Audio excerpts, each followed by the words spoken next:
আসসালামু আলাইকুম প্রিয় ভিউয়ার্স। আজকে আমাদের গন্তব্য বা আমরা দেখতে এসেছি সেই ঢাকার সুপরিচিত একটি জায়গা, যার নাম সচরাচর সবাই জানে, সবাই এই নামের সাথে ওতপ্রোতভাবে জড়িত বা পরিচিত। ঢাকার কথা বললেই চলে আসে এই জায়গাটির নাম। ঢাকা মানেই এই জায়গা। ঢাকার কথা মনে উঠলেই সবার প্রথমে ভেসে ওঠে সেই চিরচেনা, সবার পরিচিত যে জায়গাটি, সেটিতে আজকে আমরা চলে এসেছি। আপনারা অনেকে হয়তো দেখেই বুঝতে পারছেন এটি কোথায়। হ্যাঁ, আসলে এটি সেই গুলিস্তান। আমরা চলে এসেছি আজকে গুলিস্তান বাস স্ট্যান্ড দেখব। আসলে গুলিস্তানে নির্দিষ্টভাবে বাস স্ট্যান্ডের কোনো ব্যবস্থা নেই বললেই চলে।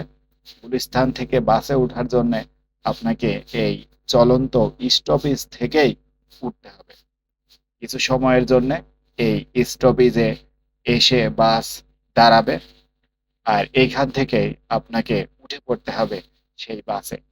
এই গুলিস্তানের স্টপেজ যেখানে রয়েছে সেটি মূলত এটি মূলত ফুলবাড়িয়া নামে পরিচিত।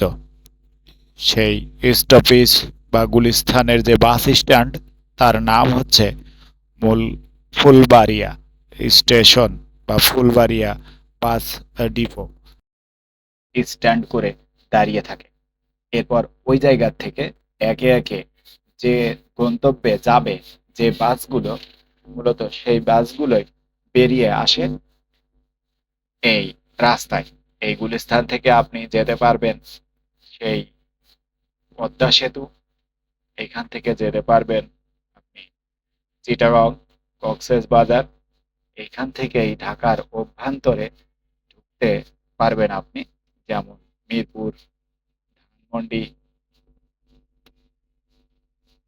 নামগেট তথা ঢাকার সমস্ত জায়গার বাসেরই কেন্দ্রবিন্দু এই গুলিস্তান মোড় বা গুলিস্তান চত্বর। এই যে আপনারা দেখতে পাচ্ছেন, এটি মূলত গুলিস্তানের চার পাশের এরিয়া বলা যায়। এই চারপাশ দিয়েই আপনি বিভিন্ন জায়গার বিভিন্ন রুটের বাস পেয়ে যাবেন। তো এতক্ষণ আপনাদেরকে নিয়ে দেখলাম গুলিস্তানের সেই চারপাশের পথঘাট।